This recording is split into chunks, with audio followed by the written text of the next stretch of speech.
uno de los países donde se venden los vehículos más caros del mundo. ¿Qué dice la industria automotriz ante un posible acuerdo comercial con México para ingresar también a la Alianza del Pacífico? Ya regresamos con David Molina, el director ejecutivo de la Cámara de la Industria Automotriz Ecuatoriana. Quédese usted en nuestra sintonía.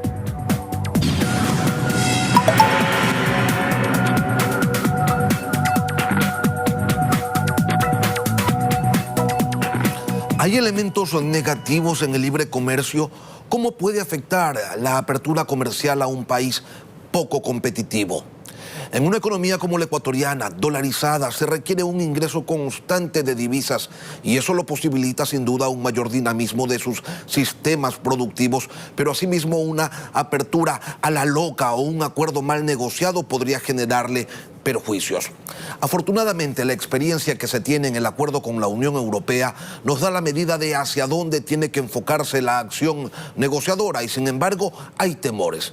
Y hoy nos acompaña David Molina, director ejecutivo de la Cámara de la Industria Automotriz, para hablar de algunos de ellos. Buenos días y bienvenido a Contacto Directo. Buenos días, Lenin. ¿Cuáles son esas observaciones que ustedes tienen al proyecto de acuerdo comercial que el Ecuador busca suscribir con México? Bueno, muchísimas gracias por la invitación. Es importante que se conozca que la industria automotriz ecuatoriana no está en contra de los procesos de apertura comercial. Al contrario, vemos que estos procesos de integración económica son fundamentales para el desarrollo del país. Sin embargo, creemos que es necesario establecer algunas consideraciones. Hay acuerdos que son buenos, hay acuerdos que son malos. Hay acuerdos comerciales bien negociados y hay acuerdos comerciales mal negociados. En esa línea, nosotros creemos que el Ecuador ha establecido una estrategia no tan buena respecto del proceso de negociación para la adhesión a la Alianza del Pacífico. De hecho, creemos que no existe una estrategia. Mire, yo creo que es importante mirar desde el génesis de cómo surge el proceso de integración a la Alianza del Pacífico, porque no es un problema que lo está estableciendo este gobierno en términos de la negociación, sino que viene desde el gobierno pasado. Ciertamente que el equipo negociador es exactamente el mismo que el gobierno pasado, pero para que tengamos una idea, cuando el gobierno para ingresar a la Alianza del Pacífico establece una estrategia desde nuestro punto de vista perdedora.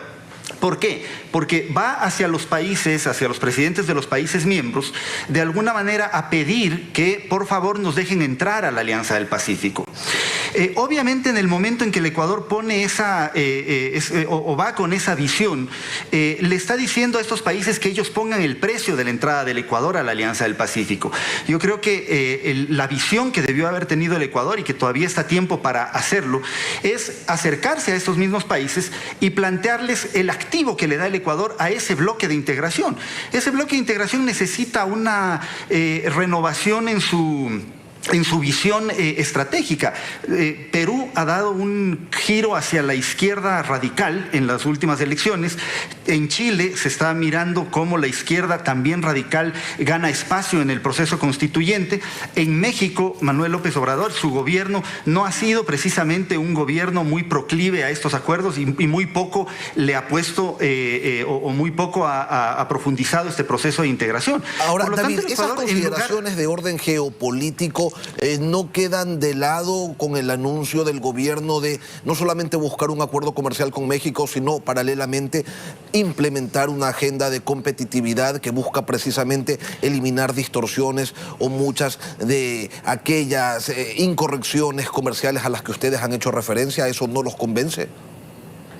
Sí, totalmente, pero solo permítame terminar la idea anterior, que es muy importante, porque el gobierno, porque está relacionado además, porque si el gobierno va a esos mismos países y les dice que tiene una visión renovada, que tiene una visión más liberal de lo que tienen hoy muchos de los socios de este bloque de integración, muy posiblemente el Ecuador puede establecer una negociación más inteligente en la cual el Ecuador ponga ciertos parámetros en la negociación y exigencias también para el inicio. Es decir, el Ecuador le aporta más al bloque de la Alianza del Pacífico lo que hoy mismo el bloque de la Alianza del Pacífico le puede aportar al Ecuador. Los acuerdos comerciales cuando se firman entre naciones, porque se firman entre naciones y no entre gobiernos, no deberían verse afectados porque un país gira hacia la izquierda, hacia la derecha o hacia el lado que quiera girar. En relación a los señalamientos que ustedes han señalado, el ministro de Comercio Exterior, Julio José Prado, indicó en este espacio lo siguiente y lo quiero invitar a escucharlo. Es cierto que hay sectores sensibles en cualquier tipo de acuerdo y en cualquier tipo de negociación. En el caso específico de los vehículos, tenemos tasas sobre tasas de impuestos que duplican, ¿no es cierto?, en 100% el valor de un vehículo que se encuentra en el mercado internacional frente al mercado local. Ahí tenemos que compensar los dos lados. El tema de la producción local, que hay que darle un tiempo suficiente de desgravación, pero al mismo tiempo tenemos que pensar también en el consumidor local, en el productor local, que requiere los automóviles como un mecanismo de trabajo, como capital de trabajo. Estos dos elementos tenemos que equilibrarlos dentro de una política industrial adecuada. No va a ir separada, como generalmente ha sido la agenda de comercio exterior, de abrir oportunidades con la agenda interna. Vamos a trabajar en la agenda de competitividad y desarrollo industrial más importante y ambiciosa que ha visto el Ecuador en el corto plazo. Un tiempo prudente de liberación de aranceles para la llegada de vehículos mexicanos es una acción que les permitiría poner en orden su actividad. ¿Cuánto es un tiempo prudente? A ver, es correcto, la visión que tiene el ministro Prado es la adecuada en el sentido de que no puede estar aislado el proceso de negociación comercial con la agenda de competitividad, que es algo que nosotros hemos venido reclamando desde alrededor de 2 años atrás cuando inicié el proceso. Por lo tanto, esta negociación tiene que incorporar 2 elementos, no solo el que usted menciona, Lenin, y es que para que la negociación, porque hay que verlo desde una perspectiva integral, la negociación en sí mismo tiene que representar un beneficio general al país, y eso implica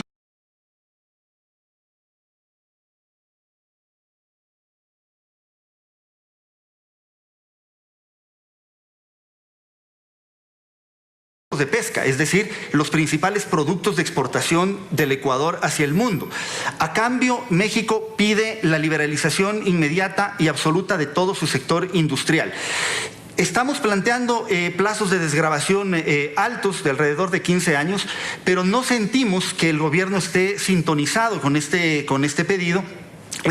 Porque considera que estas peticiones que está haciendo el sector industrial, y que no somos los únicos que ha pedido 15 años de desgravación, hay muchos sectores industriales que lo han hecho, y el gobierno siente que debe tener una posición menos fuerte sobre la defensa de estos sectores industriales. Ahí nos preocupa muchísimo, porque ese tiempo prudente en el cual el ministro lo señala, aparentemente no está sintonizado con lo que realmente necesita en los sectores industriales. ¿Por qué este plazo? Es decir, aquí vale la pena decirlo, porque no es que a uno se le ocurre un número de años de desgravación. El tema es que hay procesos de competitividad estructural país que van a tomar mucho tiempo en ser solucionados. Y también, David, porque la industria ha estado acostumbrada al proteccionismo, al arancel alto, a la merma de competitividad para los vehículos importados, porque resulta que aquí en Ecuador se venden los vehículos más caros del mundo, no porque sean los más lujosos ni de las marcas más fancy del planeta, sino porque los impuestos que se cargan sobre el consumidor final terminan duplicando muchas veces el valor del vehículo, y eso es algo que a ustedes no les ha preocupado mucho tampoco. A ver, nosotros no buscamos protección, al menos en ese entendido de lo que significa el proteccionismo absurdo. Yo le voy a matizar aquella expresión suya, Lenin. La ciudadanía debe conocer que nosotros, la industria automotriz compite en un rango de precios de gama baja, digámoslo así, de menores de vehículos de menos de $20,000, por ejemplo, de camionetas de menos de $30,000. ¿Y cuál es nuestra competencia directa aparte de China? Es Colombia. Principalmente. En Colombia está una industria muy semejante a la nuestra, es decir, tienen las mismas estructuras productivas. Y si usted se fija en Colombia, ¿cuánto es el arancel que paga un vehículo colombiano al ingresar al Ecuador? Paga 0%, pero la competencia que tenemos nosotros con esos vehículos que entran al país con 0% de impuestos, esa competencia para nosotros es pagar hasta el 13% de arancel en los materiales importados. Los autopartistas pagan entre el 5 y el 25% en sus materias primas. El impuesto a la salida de divisas no se le devuelve a la industria automotriz como sí se lo hace para todo el resto de sectores productivos. Entonces, lo que usted afirma es parcialmente cierto. Es decir, sí hay una carga tributaria muy fuerte a la cual también le cae a la industria automotriz, pero además la industria compite con países con los cuales ya tenemos acuerdo comercial, con el propio Europa. De Europa ya llegan al país vehículos con 10% de arancel, mientras los ensambladores digamos, la industria ecuatoriana está pagando hasta el 13% de arancel en sus materiales importados. Con esos dos grandes mercados, Colombia y Europa, tenemos una protección negativa, es decir, pagamos más impuesto que aquellos de vehículos que llegan de esos orígenes. Entonces hay que matizar un poco esa expresión, porque si se generaliza, se puede llegar a conclusiones equivocadas. Y en 3 años más, los vehículos europeos ingresarán ya con 0 arancel. Hay mucho que discutir, sin duda, todavía sobre los alcances y los efectos de un eventual acuerdo comercial con México. Hoy hemos abordado apenas una parte de aquello, pero el tiempo es nuestro peor enemigo. David Molina, muchísimas gracias por acompañarnos, director ejecutivo de la Cámara de la Industria Automotriz, por estar aquí en Contacto Directo. Muchas gracias, Lenin. Así llegamos.